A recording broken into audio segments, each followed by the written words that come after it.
Good morning, everybody.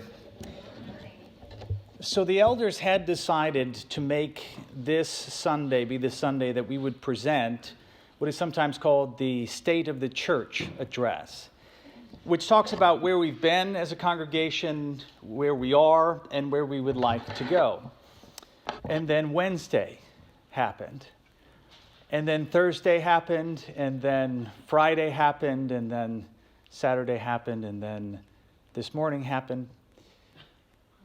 And the consequence, part of the consequence of that, of course, at least I hope, is that, and my inbox is some evidence towards this, is that conservative Christians, I think, at last, perhaps, are starting to grasp how upside down the world that we are living in is. And so I thought, wow, maybe we should just throw away the idea of doing a State of the Church kind of talk, because we really need to hear from God's Word at this point. I want to say a few things before we get into this talk, just to make a few comments about the things that have taken place. Carl Jung, who's a famous psychologist from years past, he's one of the guys that talks about this idea of the archetypes, the Jungian archetypes. And one of his archetypes is the jester, the comedian, or the satirist. And what Jung said is that there are times in this world, and maybe it's often, that we can get disoriented, where we don't know if the world is right side up or upside down. And so one of the things you can do, a fixed point you can look to, a way to reorient yourself, is to look to the jester who's on the fringe of society. Because what a comedian does, what a satirist does, is he takes the world that's right side up and he turns it upside down. That's essentially what comedy is. And so if you look out into reality and what you see there matches what the jester is doing, then you know that the world is upside down. If you read an article, not even from mainstream media, but even from conservative media, and it reads like an article from the Babylon Bee, then it's a pretty good indication that the world is turned on its head. And part of what's happened, it seems, that the events that took place on Wednesday, the rioting and the violence that took place, is being used as what's called a Reichstag fire, which is an expression that goes back to the days of Hitler. And there was either one communist or a group of communists burned down the Reichstag building.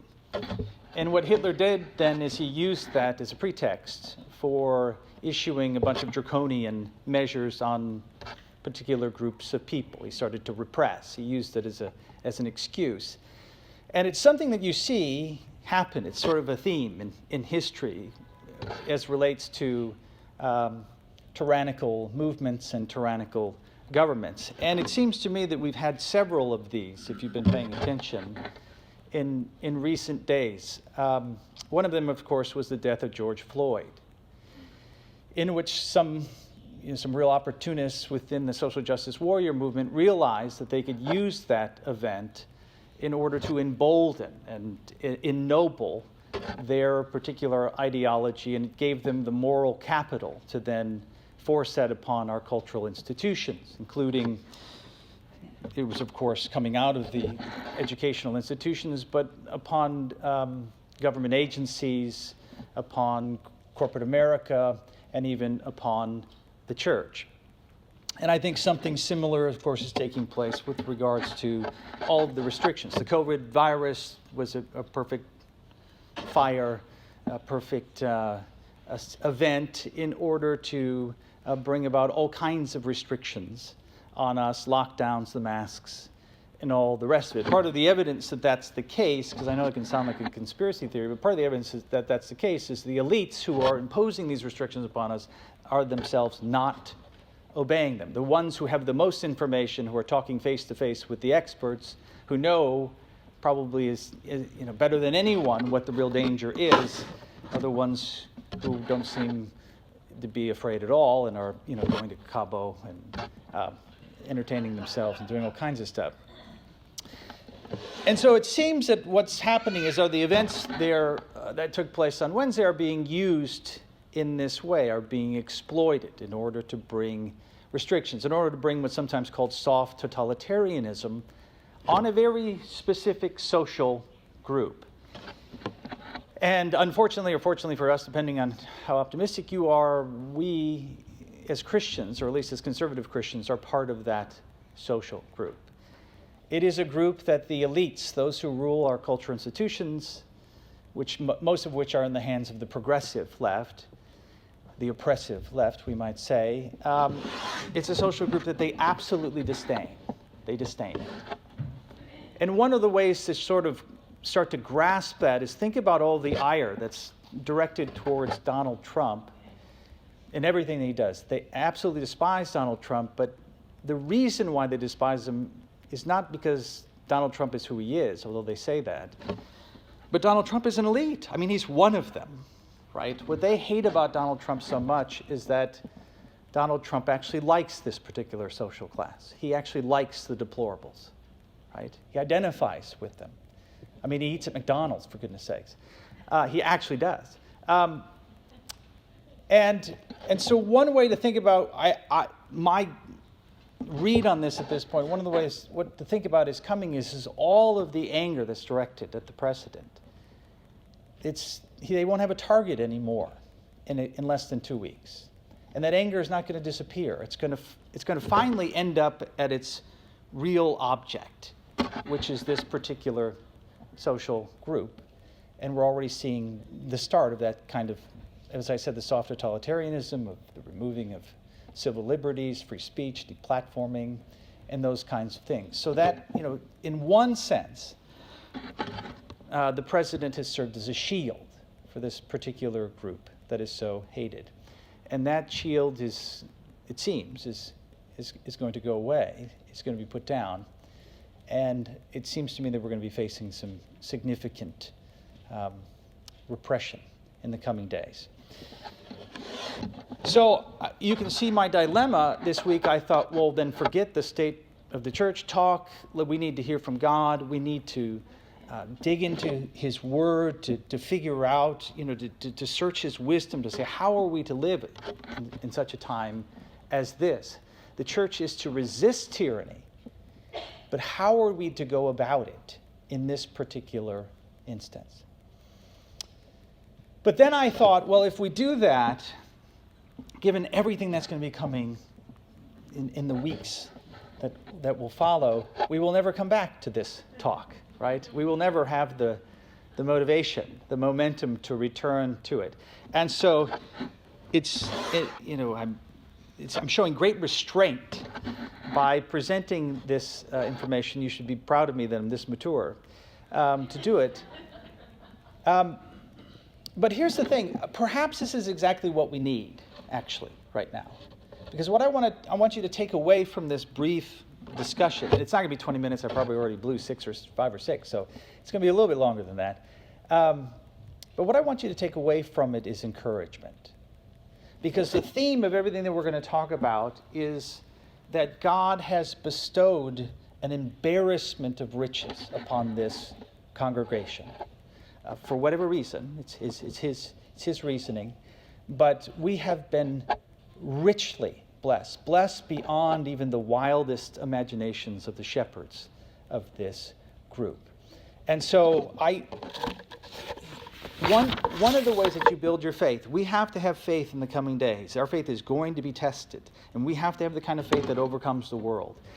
And so one of the ways you strengthen that faith is to remind yourself of all the things that God has done and the things that God is doing, the promises that He's kept, the ways that He's blessed you. And so I hope in some small way that this discussion will do that for us. So let me start by talking about, we have several categories we want to discuss, and Darren's going to get up and talk a little bit as well.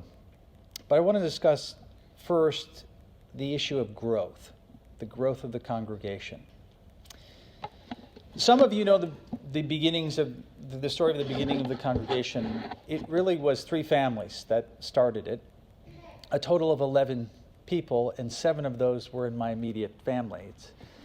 one of the advantages of having lots of kids is you can just start your own church whenever you want. So we had 11 people, and the plan originally was to begin in last March. And then, of course, COVID hit, and the initial projections were that millions of people are going to die. It's like the Black Plague all over again. And so there were, I'm sure you remember, there were major restrictions. Everybody was on lockdown and everyone froze. And if you were to do some research and read some books about planting a church, especially those which are presented in a very sort of corporate model type of modern sort of church planting, I don't know that they ever discussed this, but certainly it would be the case that planting a church in the middle of a pandemic is usually not a good idea.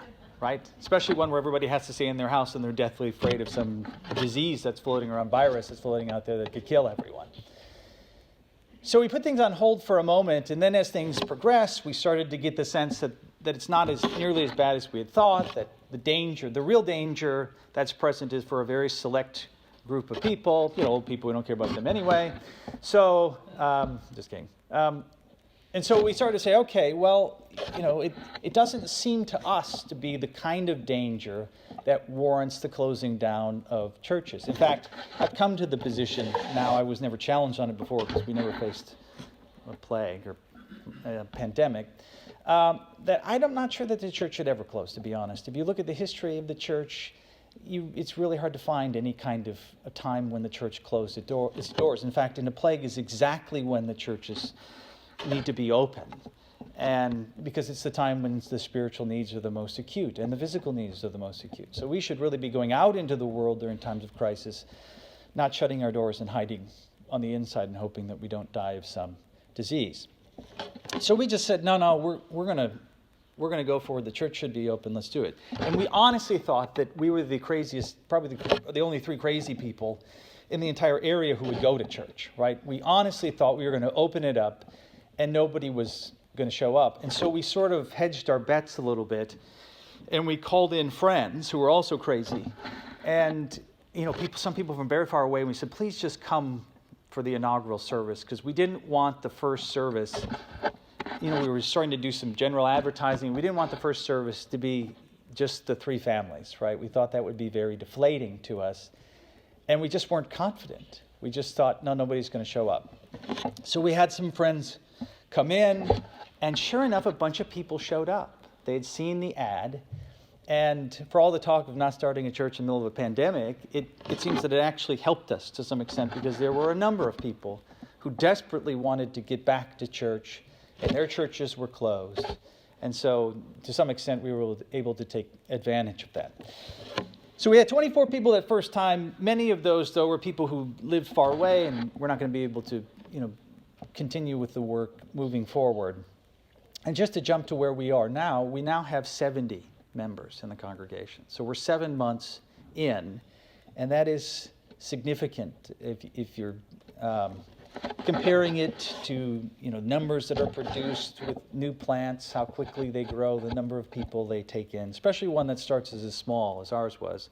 That's a significant amount of growth. And of course, we went from Ken's Guitars, where we started, which was a really cool place, but we outgrew it and we made the transition to the Palace Theater, which also was a leap of faith, because I don't know if we mentioned this at the time. We were afraid maybe sounded irresponsible, but we weren't bringing in enough money in the collection to pay for the rent. We were short. And we had a little bit of a cushion built up so we could go about 2 months, and after that, it might have really been that we were going to end back at Ken's or somewhere else. But we took the leap of faith. We thought, well, it's already God's amazed us by growing the congregation as he has in the middle of a pandemic. And so we just took the leap and said, this seems like the right place to go to next. And within a month or two, we had grown to the point where we then pretty much we were breaking even. We could definitely pay the rent of this facility. So that's where we have been, this sort of common theme here, where we've been, where we are. And let me just end this section with some projections. We wanted to set a goal for where we want to be from 1 year from now, when we're all huddled around the little makeshift fire in the gulag, discussing, where did we meet our goal, and it's good to set goals. And we wanted to to set a big goal, right? We don't want to limit God, and so we sort of went back and forth with this, and now I'm thinking I don't like the number. I'm almost, by fiat, I'm going to change it. I feel like changing it right now without consulting the other shepherds. But we picked an ambitious goal if you look at the way the planting of churches typically goes. So we chose 150 is the number we'd want to reach by next year, so that the congregation at a year and a half essentially would be 150. Again, if you look at the numbers, that's very ambitious. That doesn't seem to be limiting God very much to set that high of a number. However, if you look at our trajectory, if you do the math, the way the congregation has grown, and what happens is it tends to go up exponentially as the congregation grows, right? More word of mouth, and so it grows more. If that trajectory continues, we may end up actually doubling that number. And I just have this sense that given everything that's going on in the world, that might actually be a reality, that we might actually grow exponentially in the days coming. I will tell you, I'm getting phone calls and direct messages from either people I barely know or people I don't know at all who have been following our sermons on Facebook, who are reaching out to me saying, what in the world is going on? What are we supposed to do? Right? What's the Christian response? What should the church be doing? That number seems, the number of people who, as I said, are starting to realize how broken our world is right now. They're starting to realize that, and they're starting to realize that, it's something I've been talking about for a long time, and now I don't look nearly as crazy. It's one of those moments where I really want to say, I told you, I've been telling you forever, you thought I was a crackpot. But at the same time, I wish it weren't true. So it's not all that satisfying. Okay, so 150 is the number, or maybe we'll just say 300. Let's go for 300. But what that means, of course, is word of mouth. As the congregation grows, one of the major ways in which it does that is through word of mouth, where you go and tell all of your friends and your neighbors and, people who are especially non-believers to just come and experience a worship service, or check this video out online if we're still able to get online, as we'll discuss in a moment. And that word of mouth is extremely powerful. All right, let's talk about outreach then. The primary vehicle we've used up to this point was Facebook, and it's actually been quite successful. Initially, we ran some ads that were very general. It was like a 15-second ad that was a flyover of the downtown square, a video clip that we found online. And then we had the 3 R's. If you remember the 3 R's, revive the church, renew the city, and reach the culture. If you're relatively new, I preached a series of lessons on those 3 R's, which are sort of the mission statement of the church on the square. And for right now, it's still up on our Facebook page. You could go and check that out. But that particular ad had 18,000 views. We ran it quite a bit in the Georgetown area and also in North Austin, Round Rock, Pflugerville, that area. And it brought in quite a few people. People saw that ad and they came in. We then shifted. We also made a commitment to record all of the sermons in high quality video and audio, and then started putting those up on Facebook, and then started using sermons as ads, so a more targeted ad. And those have been successful. Really, we started off with about 300 views with videos, and then the average was sort of 500. And then we had one particular video that sort of changed all of that. And it was a video or a sermon I preached essentially on the social justice warrior ideology. Really what it was an appeal to fellow Christians to use reason and revelation in our debate concerning race. And the title of it is We Be Brethren. And it's interesting, that comes from the King James. Okay, that's Abraham saying to his brother Lot, things that happened between them, and he was saying to him, listen, we're brothers. Okay, so this was an appeal to fellow Christians saying, we're brothers, let's use reason, let's not, besmirch each other's character, and let's have a reasonable discussion on this issue.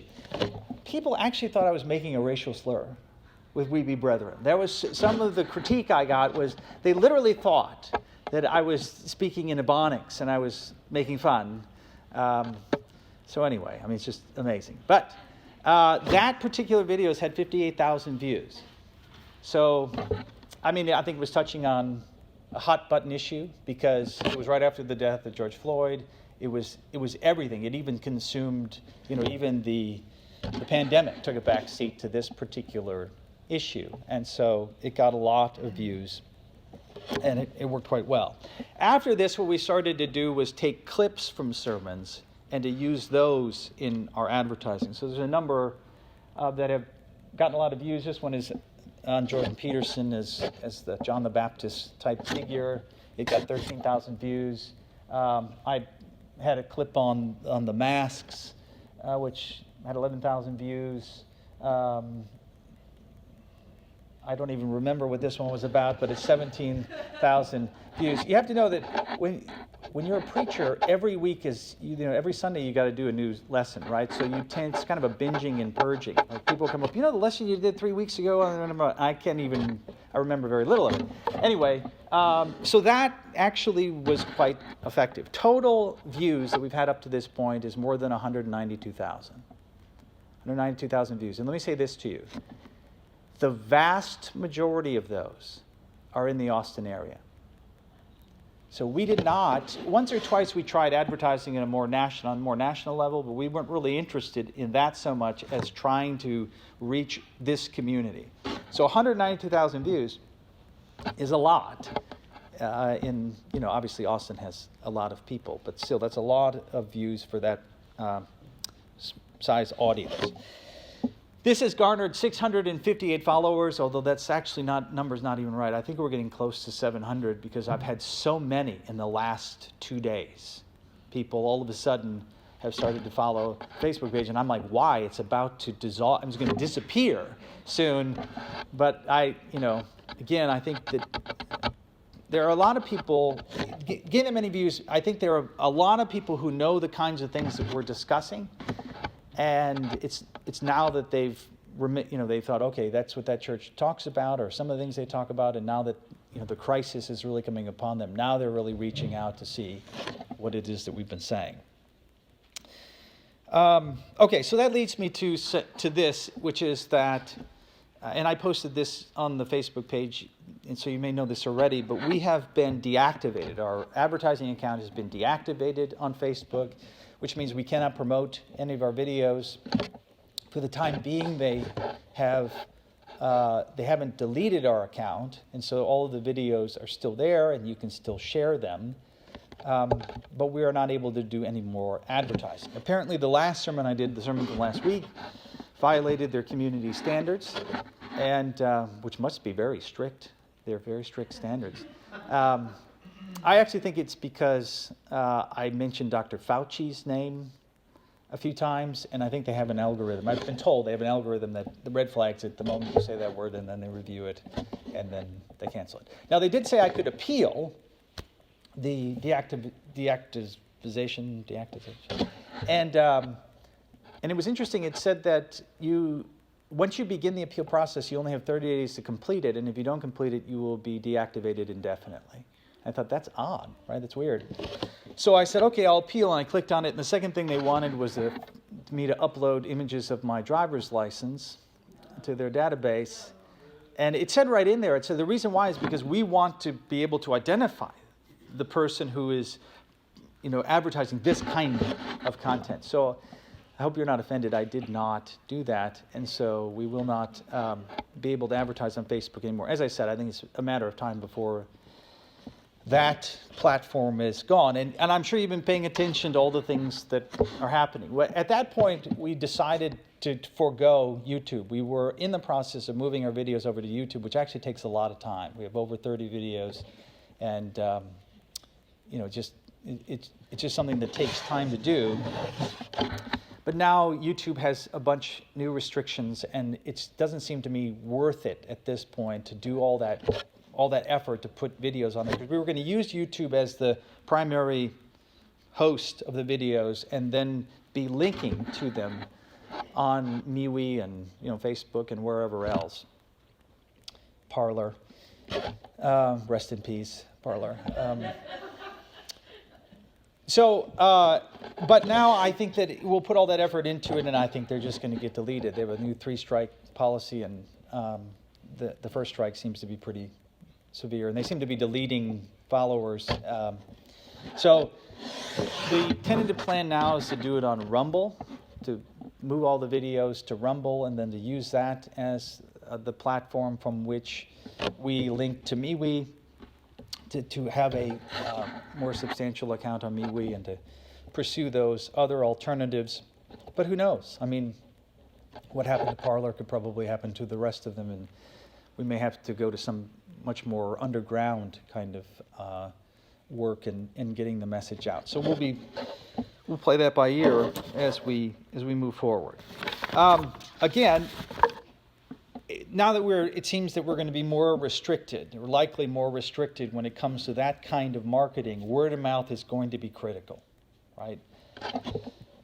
Because we're not going to be getting out our message any other way than that. So, by the way, one of the plans too is to try to get out as much of the message as possible to as many people before these things get shut down, so that some people will have an idea that we're here. But anyway, another one of our outreach items.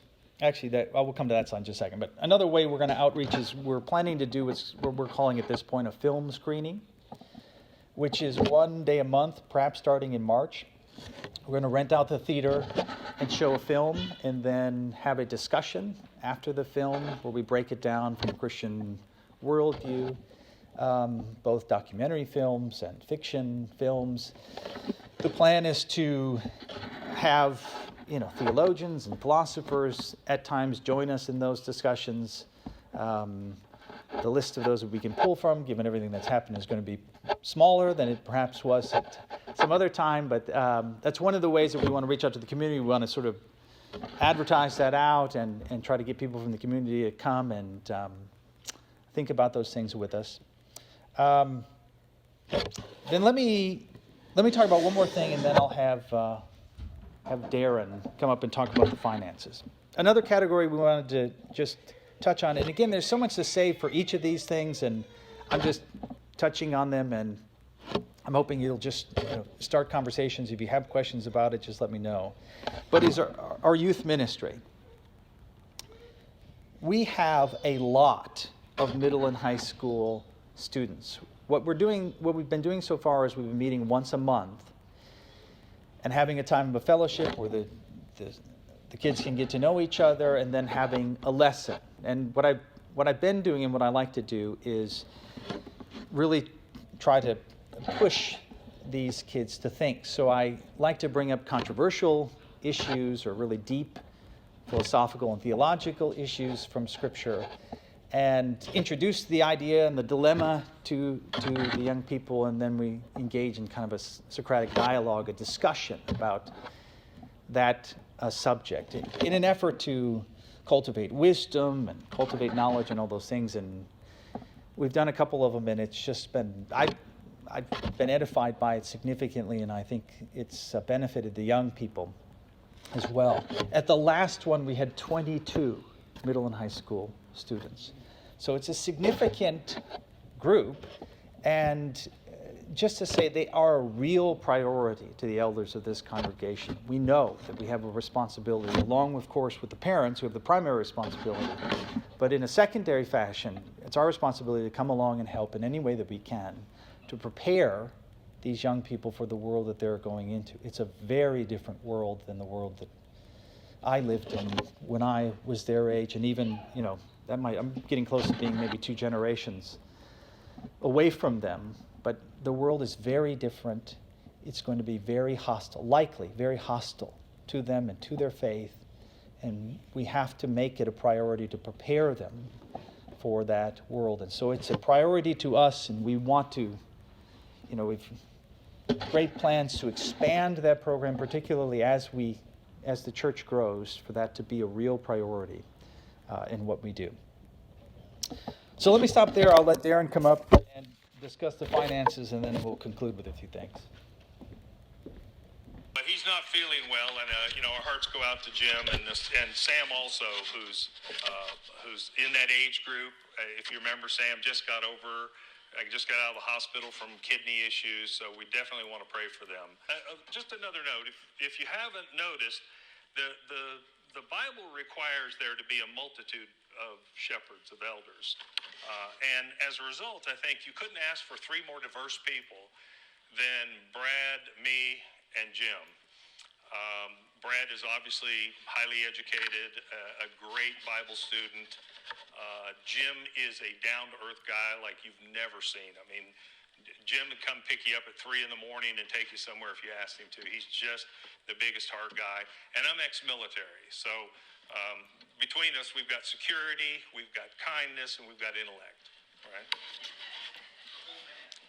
We're almost one whole person. The other thing I want to say is when Brad said this very kindly.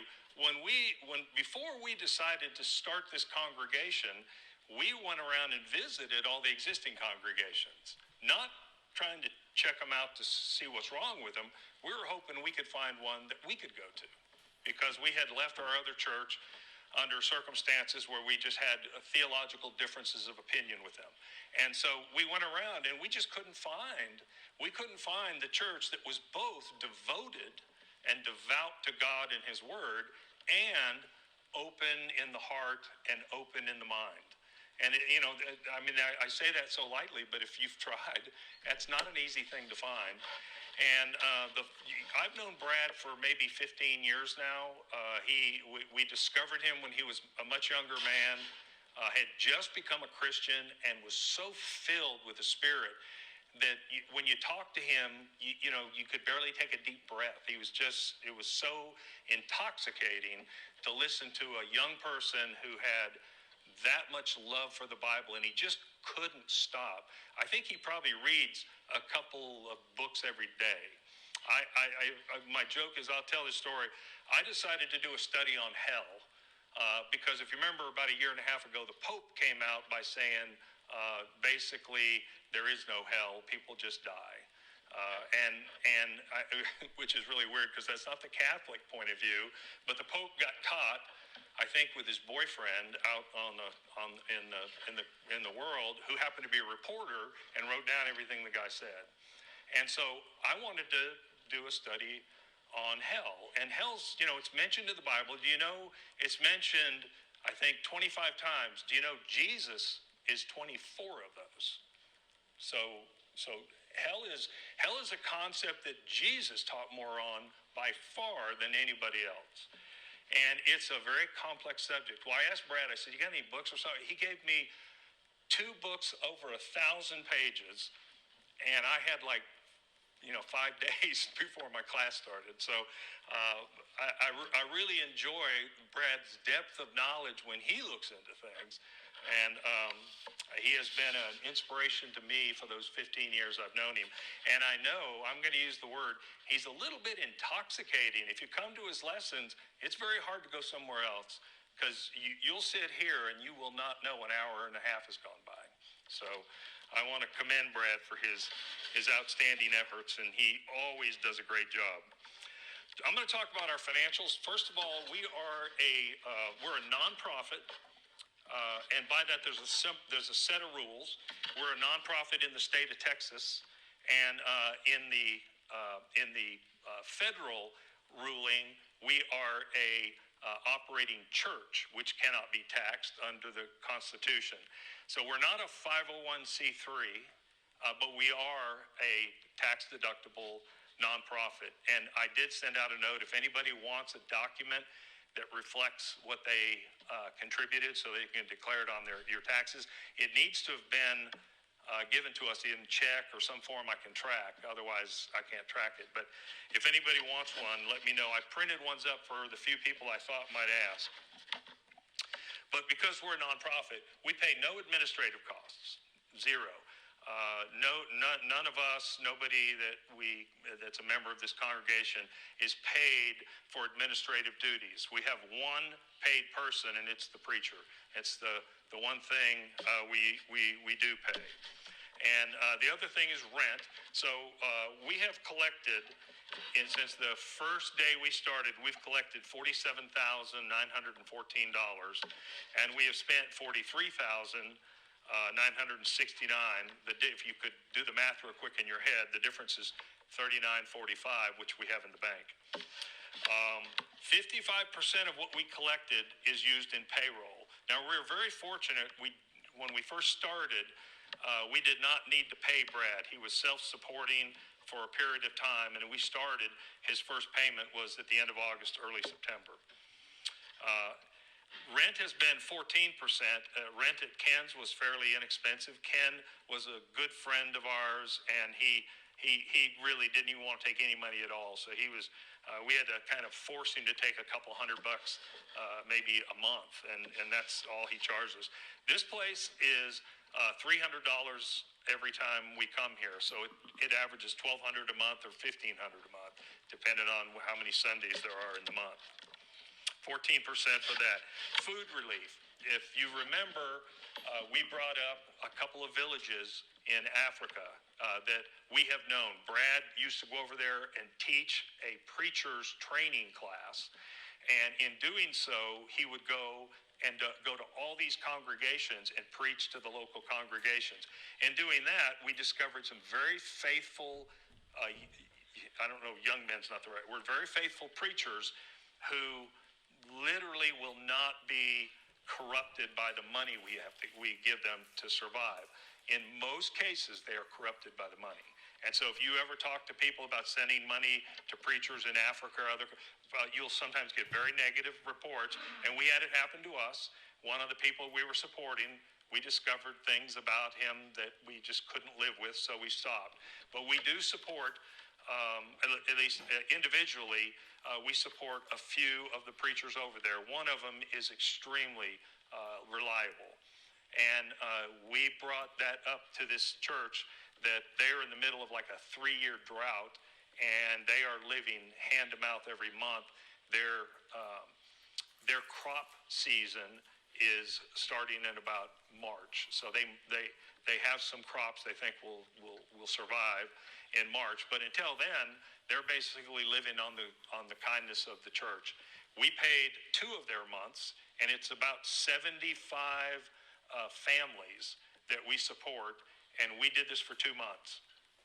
That money, we actually asked for a separate collection, and that money was given either directly to the congregation through the Venmo or PayPal, or they gave me a check specifically for that.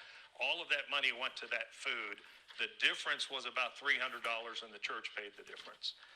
I put all that money into these calculations since it was still the work of this church, and that is about 10% of the money we collected. Now, I will tell you that we didn't have to do it in December, and we won't have to do it in January, because the church I used to attend in Boise, Idaho, they are also aware of this family. It's not a very large congregation. There's not a lot of people there with a lot of money, but they've agreed to support them for the next 2 months. And so starting again in probably late February, we'll be asked to help them again, and we will. Some people have already given money for that, and we've set that money aside. We had 10% of our money was miscellaneous for startup costs. These are legal documents, the tables, the Lord's Supper materials, the signs you see out front. 10% was done for outreach. It was all the outreach that we paid was done through Facebook, which I got a feeling that's not going to get spent, so much anymore. We're going to find another way to spend that money. We're going to have to find something else to do with it. The outreach has been extremely successful. So overall, we're a church that has collected a significant amount of money due to the generosity of you. You guys have been just phenomenal. What I will say is we're at a rate right now where we're sustainable. We now do collect from the free will contributions of the members here. We collect enough money to pay the rent and Brad's salary and have a little bit left over. So we have achieved in 8 months what most churches don't achieve for years, which is we are fiscally independent and can pretty much, we don't have to ask any other congregation for money. We don't have to ask anybody in this congregation for extra money to make a payment. So that's marvelous. That's when you look at the outcomes of this congregation, you ought to see the hand of God on us like you've never seen. I have been a Christian for about 35, 40 years. I was converted in my early 30s, and which I just think I just told you how old I am. But I have never, I've probably been a member of 20 congregations because I've moved around in jobs, and I've never seen a congregation do what this one does. It is amazing. It's inspiring. It'll bring tears to my eyes if I talk about it too much. It is an amazing thing that we witness here, that we're a part of. And almost every one of you is contributing in a way that we would suffer if we didn't have you. And I just want you to know that Brad and Jim and I, we're trying to memorize everybody's names perfectly, but every one of you, we can see the impact in this congregation by you being here. And I just want you to know that. So with that, I'll turn it back over to Brad. So just two more things I want to talk about. Darren kind of covered the one of them, which is the Ministries of Mercy. We've engaged in a number of activities, which is to say, is we reach out into the community, help the community, and we've also done some international things. One thing that that's on the horizon that I want to do, and we may incorporate it with the March film screening, which would be free to the public, but we might take a special collection there, or maybe a special collection at some point in the future, and that is to give it to the theater. Because this theater is struggling significantly because of the COVID thing. You can imagine most of the people do not want to come to shows. They're not interested. They had a little bit of activity with the Tuna Christmas that they put on, but since then it's drying up. And when I talked to Ron, who runs the theater, he said that he thinks that in the month of January they're probably going to end up canceling all of the shows, and then in February they have nothing. So they have patrons that give money, but in time it's not actually enough to keep things going. And so one of the things I want to do is do a special collection to give it to them. I mean, not just because this is a place for us to meet, but because I think it's important. It's a cultural institution in this community, and I'm a big proponent of doing things on a local level. And given everything that's going on in the world, I think our focus has to be local moving forward primarily. And that kind of takes me into another point, which is, I don't know, the political ministry, how we want to phrase this. But I think we do have to become involved, and I know this is a faux pas, and if I'd gone to seminary, I would have learned and had it beaten into me not to do these things, but I didn't, so too bad. To engage our community at the political level, because as they sometimes call it, the lesser magistrate, because it seems to me we can only do so much on the federal level, but on the local level we can change our community significantly. So I think we have to be involved and paying attention, not just us, but maybe being the spearhead for all of the Christians in Georgetown and all the Christians in Williamson County, to be a voice when it comes to who the sheriff is going to be and other things. Actually, I might even be breaking a law right now, which I don't care. But so anyway, I think there's a component to that of part of reaching out into the community is to be active in that way, because I think we can create kind of a safe haven almost in Georgetown if we can woo the community to our way of thinking that could prevent a lot of the things that might be coming upon us sooner, or at least slow them down significantly. Finally, let me say, with regards to the teaching ministry, just to give a sense of the kinds of things we have discussed in the sermons. Of course, I said I did a 5-part series. I think it was on the 3 R's.